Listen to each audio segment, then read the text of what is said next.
Vaseline Vaseline pure skin jelly original, जो हम सभी के घरों में यूज़ होती है। हमारे फैमिली मेम्बर्स इसे ज़रूर से यूज़ करते हैं, हम लोग भी इसे ज़रूर से यूज़ करते हैं। क्या हम जानते हैं कि ये वैसलीन कैसे बनती है, इसकी शुरुआत कब से हुई थी, इसे कैसे यूज़ करना चाहिए और इसे किस लिए यूज़ किया जाता है, इस बारे में हम बात करेंगे। साथ ही कुछ दूसरी चीज़ों को भी डिस्कस करेंगे। तो इसलिए मेरे वीडियो को आप स्किप मत कीजिएगा, शुरू से लेकर एंड तक ज़रूर देखिएगा।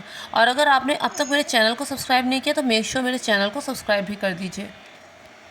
डियर फ्रेंड्स, कैसे हैं आप सब? उम्मीद करती हूँ कि आप लोग बहुत अच्छे होंगे। सबसे पहले मैं अपने हर बढ़ते सब्सक्राइबर को थैंक्स कहती हूँ, जिनकी वजह से मुझे आगे बढ़ने का मोटिवेशन मिलता है।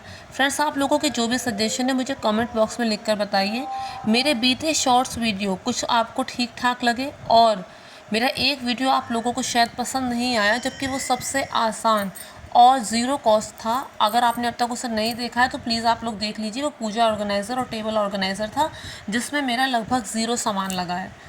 तो अब मैं अपनी इस वीडियो को आगे बढ़ाती हूँ। वैसलीन की शुरुआत तभी से हुई जब से पेट्रोलियम की डिस्कवरी हुई। जी हाँ फ्रेंड्स, जब से पेट्रोलियम की डिस्कवरी हुई तभी से वैसलीन की शुरुआत हुई, तभी से वैसलीन बनाई गई। पेट्रोलियम एक गाढ़ा पदार्थ होता है जो जल्दी आग नहीं पकड़ता। पेट्रोलियम समुद्र या रेगिस्तान से हमें मिलता है। समुद्र के नीचे जो पेट्रोलियम के भंडार होते हैं, और रेगिस्तान में भी नीचे जहाँ पर पेट्रोलियम के भंडार होते हैं वहाँ से पेट्रोलियम को निकाला जाता है। बोरिंग की जाती है, वहाँ पर होल किया जाता है, 2 पाइप्स डाले जाते हैं, ड्रिलिंग जिसे कहते हैं, ड्रिलिंग मशीन के माध्यम से। एक पाइप से खूब तेज़ी से एयर प्रेशर दिया जाता है, वो भीतर जाके हलचल करता है, और दूसरे पाइप से पेट्रोल बाहर आता है। अब वो जो पेट्रोलियम बाहर आता है वो एकदम कच्चा होता है, रॉ होता है, उसे वैसे ही यूज़ नहीं कर सकते। तो पहले उसको ट्रांसपोर्ट किया जाता है, जहाज़ों में भरकर इधर उधर ले जाया जाता है, फिर उसके बाद उसकी रिफ़ाइनिंग की जाती है। इसकी रिफ़ाइनिंग कैसे की जाती है? इसे अलग अलग टेम्परेचर पे बार बार गर्म किया जाता है। जब इसे अलग अलग टेम्परेचर पे गर्म करते हैं तो कभी हमें डीज़ल मिलता है, कभी हमें केरोसिन, कभी पेट्रोल मिलता है।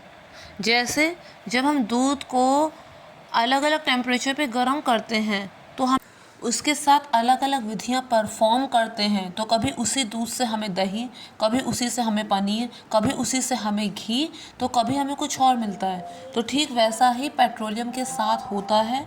इसके अलावा जो केरोसिन होता है उसमें कुछ और मिलाकर एविएशन फ्यूल भी बनाया जाता है, जिससे हवाई जहाज़ उड़ाया जाता है, एरोप्लेन उड़ाया जाता है। पेट्रोलियम को हम तरल सोना भी कहते हैं। और जब इसकी रिफाइनिंग कंप्लीट हो जाती है, अलग अलग टेम्परेचर पे हम गर्म कर रहे हैं, हमें कुछ ना कुछ मिल रहा है, एक समय ऐसा आता है कि सिर्फ रेसिड्यू और सिर्फ कचरा बच जाता है। वही कचरा जो होता है वो पेट्रोलियम जेली होती है, उसे अलग निकाला जाता है, फिर वही साफ़ करके ब्यूटी उनमें पेट्रोलियम जेली पड़ी हुई होती है। यानी कि हम कह सकते हैं कि अगर पेट्रोलियम की रिफाइनिंग नहीं होती या फिर पेट्रोल नहीं होता तो आधे से ज़्यादा ब्यूटी प्रोडक्ट्स ठप पड़ चुके होते। ये जो वैसलीन पेट्रोलियम जेली है, हमारे क्रैक्स अगर हमारी एड़ियों पे बहुत ज़्यादा पड़ जाते हैं, दर्द और पेन होता है, तो उसमें ये लगाई जाती है। लिप्स अगर हमारे फट रहे हैं, उनमें से खून निकल रहा है, क्योंकि टीनेज में अक्सर ये प्रॉब्लम आती है कि टीनेज के लिप्स जो होते हैं वो बहुत ज़्यादा, टीनेज जो लड़कियां होती हैं ख़ास तौर पे, उनके जो होंठ होते हैं वो बहुत ज़्यादा फटते हैं, उनसे खून भी आने लगता है।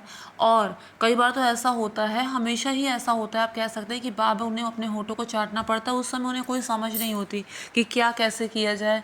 बहुत तरह के बदलाव शरीर में होते हैं, मन पर होते हैं, और ऐसे में जो समझदार माएँ होती हैं वो उन्हें सही गाइडलाइंस देती हैं।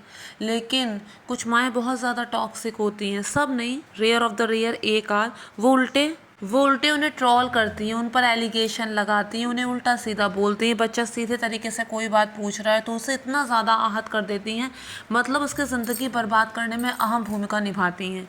ऐसी टॉक्सिक माएँ भी होती हैं, सब नहीं लेकिन एक आध होती हैं। अब ये हम पर डिपेंड करता है कि हमें वैसा बनना है या नहीं बनना। फ्रेंड्स, लेडीज़ जो होती हैं उनमें ये थिंकिंग होनी चाहिए कि कि अगर हमारे साथ कुछ गलत हुआ या फिर हमें जो सुख सुविधाएं नहीं मिली या हमें जो अपॉर्चुनिटीज़ नहीं मिली, हमें जो आगे बढ़ने का अवसर नहीं मिला, या फिर हमारे साथ जहाँ जहाँ चूक हुई वो चीज़ हम अपनी नेक्स्ट जनरेशन में ट्रांसफ़र ना करें।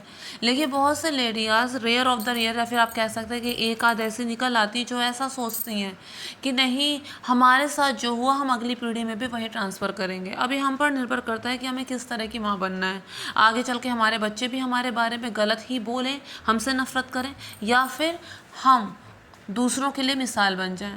तो फ्रेंड्स, मैं उम्मीद करती हूँ आप लोगों को मेरा ये वीडियो इन्फॉर्मेटिव ज़रूर लगा होगा, और अगर अच्छा लगा हो तो मेक श्योर मेरे चैनल को सब्सक्राइब, वीडियो को लाइक और शेयर ज़रूर कीजिए friends. Thank you friends, thank you so much.